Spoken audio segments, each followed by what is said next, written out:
बिस्मिल्लाहिर्रहमानिर्रहीम एंड अस्सलाम वालेकुम। आज हम सीखेंगे कि how to translate Urdu sentences into English sentences according to present continuous tense.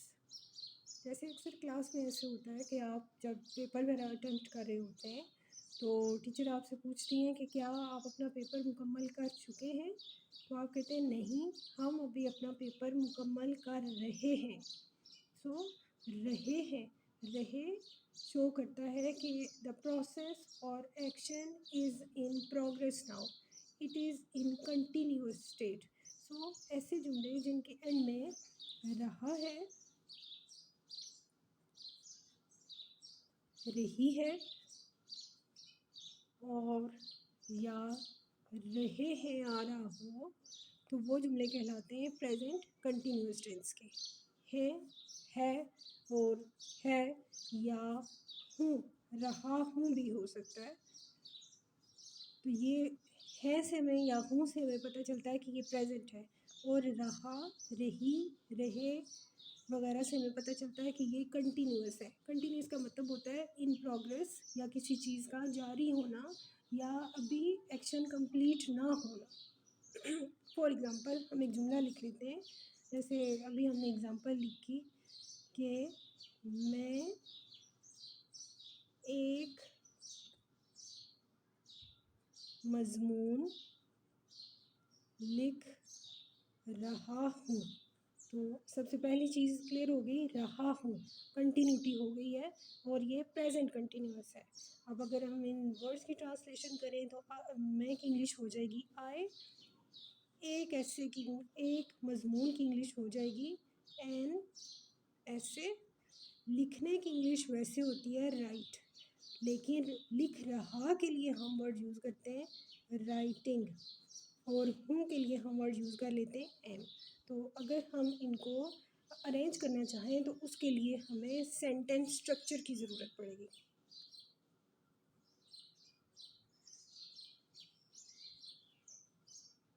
Sentence structure का मतलब है कि वो क्या तरतीब है जिसको यूज़ करते हुए हम जो गिवन वर्ड्स हैं उनको अरेंज करेंगे तो एक मीनिंगफुल सेंटेंस बन जाएगा according to present continuous tense. जैसे सबसे पहले हम लिखते हैं सब्जेक्ट, जैसे हमने लास्ट टेंस में भी लिखा था। उसके बाद हम लिखते हैं हेल्पिंग वर्ब, उसके बाद हम लिखते हैं फॉर्म ऑफ वर्ब, उसके बाद हम लिखते हैं ऑब्जेक्ट, और उसके बाद हम लिखते हैं रिमेनिंग। रिमेनिंग का मतलब होता है बाकी जुमले में जो इन तमाम चीज़ों के अलावा जो बच जाएगा वो रिमेनिंग कहलाएगा। अब सब्जेक्ट क्या है, काम करने वाला, इसमें क्या है, आई। हेल्पिंग वर्ब यहाँ पर आई के साथ आपको पता है एम का यूज़ होता है। फॉर्म ऑफ वर्ब हमने राइटिंग लिखी है, तो it means first form of verb plus ING, first form plus ING. और क्या लिख रहे थे हम, एन एस से। अब जुमले में बाकी कुछ नहीं बचा। जैसे फॉर एग्ज़ाम्पल अगर होता कि मैं अभी एक मज़मून लिख रहा हूँ, तो ये जो अभी वर्ड है ये ना तो सब्जेक्ट है, ना हेल्पिंग वर्ब है, ना फॉर्म ऑफ द वर्ब है, ना ऑब्जेक्ट है, तो ये रिमेनिंग पार्ट में आ जाएगा। तो हम इसको लिख लेंगे कि आई एम राइटिंग एन एस्से, अभी की इंग्लिश हो जाएगी नाउ। फिर इसी तरह से और भी जुमले हो सकते हैं। फॉर एग्ज़ाम्पल जैसे अली एक मज़मून लिख रहा है, ये भी हो सकता है कि वो एक मज़मून लिख रहा है। तो इसको हम लिख सकते हैं अली की इंग्लिश हो, जो इंग्लिश हम यूज़ करेंगे अली हो जाएगा, और अगर इसके लिए हम प्रोनाउन यूज़ करें तो वो ही हो जाएगा। ही के साथ आपको पता है इज़ आता है, ही इज़ और अली इज़ राइटिंग एन ऐसे। इसी तरह से अगर हम इसको ऐसे लिख लेते कि वो एक मज़मून लिख रही है, लड़की है ये, तो हम इसके लिए लिख सकते थे शी इज़ राइटिंग एन ऐसे। अब वो की जगह हम सारा भी लिख सकते थे, जैसे अक्सर हम नाउन के लिए सारा और अली की एग्जांपल यूज़ करते हैं, तो शी की जगह फिर हम लिख सकते हैं सारा। इस तरह एक और भी एग्जांपल हो सकती है, जैसे लोग एक मजमून लिख रहे हैं। लोग मैं अक्सर इसलिए वर्ड यूज़ करती हूँ बिकॉज लोग वर्ड जो है ना वो एक प्लूरल के सेंस में आता है, तो लोग की जगह हम वो भी लिख सकते हैं। तो अगर हो कि वो एक मजमून लिख रहे हैं तो इसकी इंग्लिश हो जाएगी दे आर राइटिंग एन ऐसे।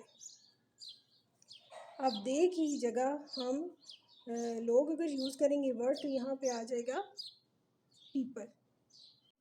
इसी तरह अगर हमने इसको, ये जो सेंटेंसेस हमने लिखे हैं इनको हमने ट्रांसलेट करना हो नेगेटिव सेंटेंसेस में या इंट्रोगेटिव सेंटेंसेस में, तो उसके लिए हम क्या प्रोसीजर यूज़ करेंगे। जब भी हमने किसी भी सेंटेंस को नेगेटिव में चेंज करना होता है तो हम हेल्पिंग वर्ब के बाद नॉट का यूज़ करते हैं। फॉर एग्ज़ाम्पल हमारे पास सेंटेंस लिखा हुआ है कि ही इज़ राइटिंग एन ऐसे, तो इसमें हेल्पिंग वर्ब क्या है, इज़। तो अगर हमने इसको नेगेटिव बनाना होगा तो ये हो जाएगा he is not writing an ऐसे। और उर्दू में ये फिर ऐसे हो जाएगा कि मजमून नहीं लिख रहा है। Same goes for the next sentence. जैसे सारा एक मजमून नहीं लिख रही है, नेगेटिव बनाने के लिए हम नहीं लगाएंगे और नहीं कहाँ आएगा, हेल्पिंग वर्ब के बाद आ जाएगा। इसी तरह से नेक्स्ट हमारे पास है कि वो या लोग एक मजमून लिख रहे हैं, वो एक मजमून लिख रहे हैं या लोग एक मजमून लिख रहे हैं। तो मजमून के बाद यहाँ पर नेगेटिव बनाने के लिए हम नहीं लगा लेंगे और इंग्लिश सेंटेंसेस में हेल्पिंग वर्ब के बाद हम नॉट लगा लेंगे। अब अगर इन्हीं सेंटेंसेस को हमने इंट्रोगेटिव में चेंज करना हो तो जैसे हमने प्रीवियस टेंस जो हमने पढ़ा था सिंपल प्रेजेंट, उसमें हमने इंट्रोगेटिव के लिए पढ़ा था कि जो हेल्पिंग वर्ब है that is shifted at the start of the sentence. तो यहाँ पर हेल्पिंग वर्ब है इज़, तो फॉर इंट्रोगेटिव सेंटेंसेस इसको हम इधर शिफ्ट कर देंगे, तो ये ऐसे हो जाएगा इज़ अली राइटिंग एन ऐसे, और फिर आगे आ जाएगा क्वेश्चन मार्क। सिमिलरली जैसे यहाँ पर भी हमारे पास हेल्पिंग वर्ब है इज़, तो इसको हम स्टार्ट में शिफ्ट कर लेंगे, ये हमारे पास हो जाएगा इज़ सारा राइटिंग एन ऐसे, और एंड पे क्वेश्चन मार्क आ जाएगा। जैसे नेक्स्ट हमारे पास है कि दे आर राइटिंग एन ऐसे, तो यहाँ पे हमारे पास हेल्पिंग वर्ब है आर, तो अब आर को हम स्टार्ट में शिफ्ट कर लेंगे, तो ये हो जाएगा आर पीपल और दे राइटिंग एन ऐसे। इन तमाम चीज़ों को सीखने के बाद हम एक फाइंडिंग्स पे पहुँचे हैं कि what are the rules for present continuous tense. तो अगर इन सारे जुमलों को हम देखें, जैसे हमने देखा है कि वो एक मजमून लिख रहा है, तो जुमले के एंड में क्या आ रहा है, रहा है। अगले सेंटेंस के एंड में क्या आ रहा है, रही है, और उसे में क्या आ रहा है, रहे हैं। तो अब हमें ये रूल पता चल गया कि उर्दू जुमलों के आखिर में रहा है, रही है या रहे हैं आ जाएगा, तो वो वाले सेंटेंसेस प्रेजेंट कंटिन्यूअस के कहलाएंगे। इसी तरह से अगर हम इसकी हेल्पिंग वर्ब्स की बात देखें तो इसमें इज़ हमारे पास हेल्पिंग वर्ब आ गया है, इसमें आर आ गया है, और अगर जैसे हमने स्टार्ट में लिखा था कि मैं एक मजमून लिख रहा हूँ तो आई के साथ एम आ गया, तो हमारे पास जो हेल्पिंग वर्ब्स आ गए वो है इज़, एम और आर। इज़ आपको पता है सिंगुलर नाउन और प्रोनाउंस के साथ आएगा, एम जो है वो सिर्फ आई के साथ आता है, और आर जो है वो प्लूरल के साथ आता है, जैसे you are, they are, we are, people are, तो प्लूरल के साथ आर आ जाएगा। अब अगर हम फॉर्म ऑफ वर्ब को देखें इन सेंटेंसेस में, तो हर एक सेंटेंस में first form plus I N G use हुई है, राइटिंग, राइटिंग। तो फॉर्म ऑफ वर्ब इसकी क्या होगी, first form plus I N G. और नेगेटिव बनाने के लिए हमने क्या कहा, इज़, एम और आर के बाद नॉट यूज़ कर लेंगे, जैसे I am not writing a letter, she is not writing a letter, they are not writing a letter. और इंट्रोगेटिव के लिए हमने क्या किया था, हमने जो हेल्पिंग वर्ब है उसको हम स्टार्ट में लेके आ गए थे, इसी तरह से हेल्पिंग वर्ब को स्टार्ट में लेकर आ गए हैं।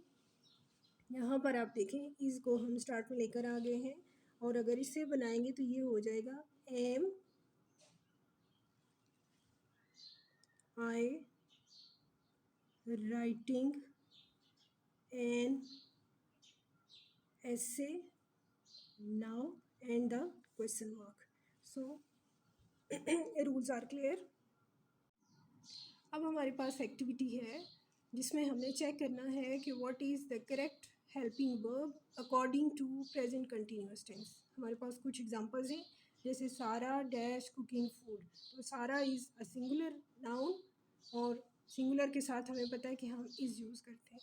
In our next sentence people dash enjoying, people are plural and for plural we use our helping verb. Similarly I dash writing a letter, I के साथ आपको पता है am आता है, तो I am writing a letter. और last में आपके पास एक्टिविटी नंबर 3 है और it's an assessment activity.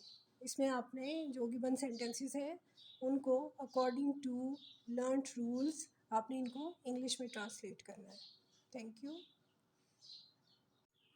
And में मैं एक दफ़ा फिर रिवाइज कर देती हूँ कि what are the rules for present continuous tense.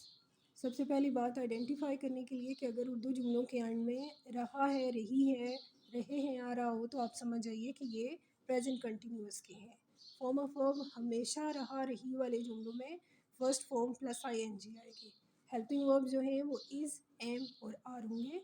Negative बनाने के लिए हमेशा हेल्पिंग वर्ब के बाद नॉट लगाइए, और इंट्रोगेटिव बनाने के लिए इज़, एम, आर या जो हेल्पिंग वर्ब है उसे स्टार्ट ऑफ द सेंटेंस में शिफ्ट कर दीजिए। Thank you.